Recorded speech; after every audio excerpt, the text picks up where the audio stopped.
Olá, bom dia. Vamos dar continuidade às nossas meditações na Palavra de Deus. Eu vou fazer hoje a leitura do Salmo 32, do verso 1 ao verso 5.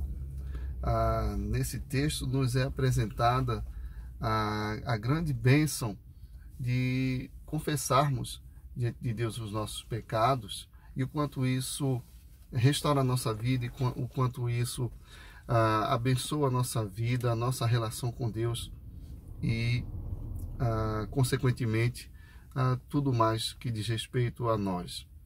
Eu vou fazer aqui a leitura desses versos e nós vamos meditar. No Salmo 32, de Davi, salmo didático. Bem-aventurado aquele cuja iniquidade é perdoada, cujo pecado é coberto. Bem-aventurado o homem a quem o Senhor não atribui iniquidade e em cujo espírito não há dolo. Enquanto calei os meus pecados, envelheceram os meus ossos pelos meus constantes gemidos todo o dia. Porque a tua mão pesava dia e noite sobre mim, e o meu vigor se tornou em sequidão de estio. Confessei-te o meu pecado e a minha iniquidade não mais ocultei. Disse, confessarei ao Senhor as minhas transgressões, e tu perdoaste a iniquidade do meu pecado. Como nós já havíamos adiantando, Davi está aqui compartilhando conosco da grande bênção de termos o coração tratado por Deus, de apresentarmos diante de Deus o nosso pecado. Davi nos mostra dois retratos aqui bem contrastantes.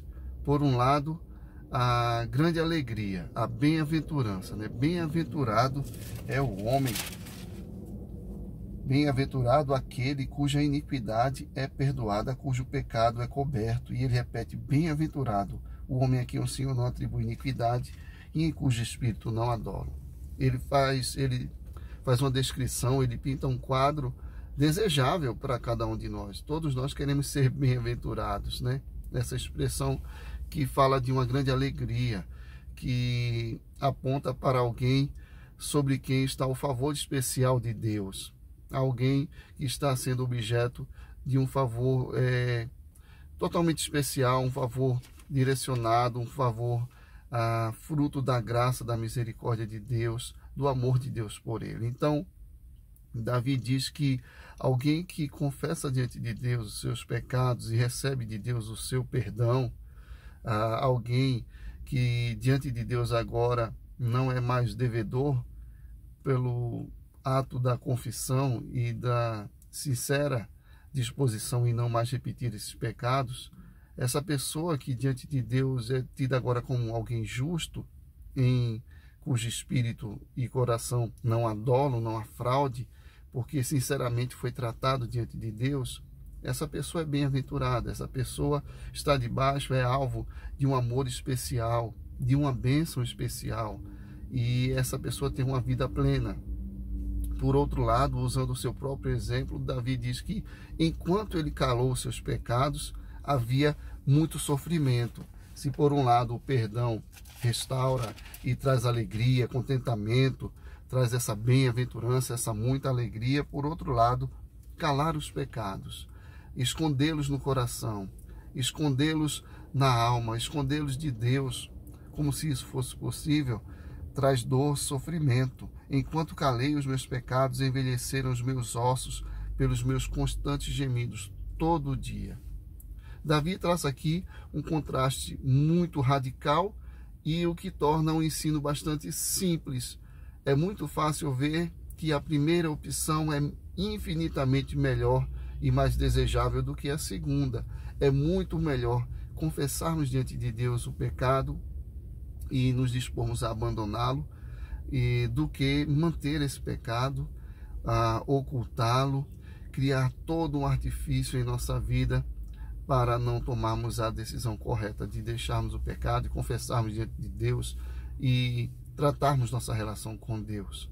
Por isso que o sobretítulo traz a informação Salmo didático. Davi está nos ensinando, e de forma muito clara, muito simples. Não é difícil concluir qual é o melhor caminho. Então ele diz, usando ainda o seu exemplo, verso 5, confessei-te o meu pecado e a minha iniquidade não mais ocultei. disse: confessarei ao Senhor as minhas transgressões, e como resultado, e tu perdoaste a iniquidade do meu pecado. Davi aqui nos traz uma lição simples, mas que traz em si mesma um grande desafio. O desafio de querermos abandonar o pecado, de termos uma conversa franca com Deus, de abrirmos o nosso coração diante de Deus, confessarmos o nosso pecado e abandonarmos e vivermos as alegrias, a bem-aventurança de termos sido tratados por Deus, de termos sido perdoados por Deus e enveredar por uma história diferente, por um caminho de alegria.